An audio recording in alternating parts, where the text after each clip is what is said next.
Hi, my name is Paula Mührmann, and I'm a PhD student supervised by Professor Patrick Tirant at EPFL Switzerland. And I would like to give you an overview of our recent paper, Reducing Sensor Requirements by Relaxing the Network Metric Dimension, which we will be presenting at the upcoming SIGMetrics 2025 conference. The setting of our paper is an unlabeled graph, and we want to uniquely identify a vertex by its hop distance to a set of sensors that we place in the graph. So say, for example, I have placed sensor S1 and S2 in the graph here and here, and I look at the distance of a vertex V here to the sensors. In this case, it is distance 2 and distance 2. And I can see that no other vertex is at distance 2, 2 to the sensors. And so I say that vertex V is uniquely identified.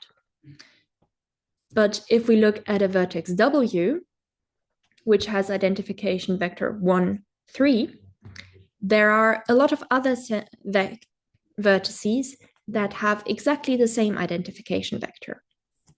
And so vertex W is not uniquely identified. Then the question is, which sensors would we have to place to uniquely identify every vertex in the graph? And this turns out to be usually quite a lot of sensors. We call this set a resolving set, and the size of the smallest resolving set in a graph we call the metric dimension. Let's have a look at another example. This is a random geometric graph with 100 nodes, and we see that we have to place roughly 20 sensors in this graph to uniquely identify every vertex in this graph. Now, since sensors might be costly, we want to see whether we can reduce the number of sensors we require. And in our paper, we consider this by looking at a relaxation to the distinguishability requirement. What does that mean? In this case, we require only vertices that are further than k hops away from one another to be distinguishable, while vertices that are close to one another, we don't need to distinguish anymore. And as an example, we see that, for example, these two vertices on the top are only 2 hops away from one another. And so in our 2 relaxed resolving set, these 2 vertices don't have to be distinguished anymore. And so we can save the sensors that are placed up here and only place one sensor here.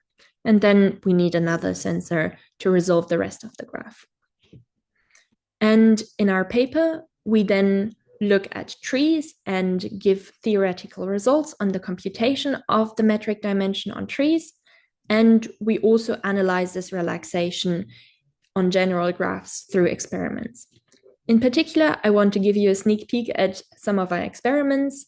One setting that we looked at is a 2-step localization game, where we first place a first set of sensors according to our k-relaxed resolving set, which leaves some ambiguity in the localization.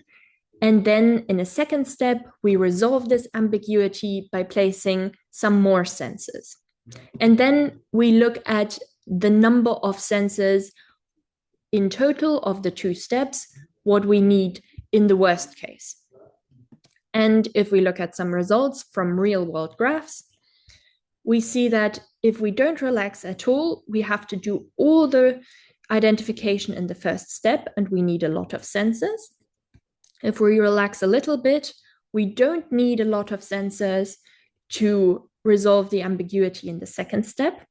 But if we relax too much, the first step does not give us any more information, and we have to do all the localization in the second step.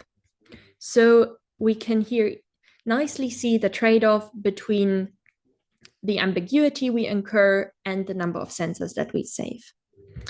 I hope this was interesting to you, and thank you for listening.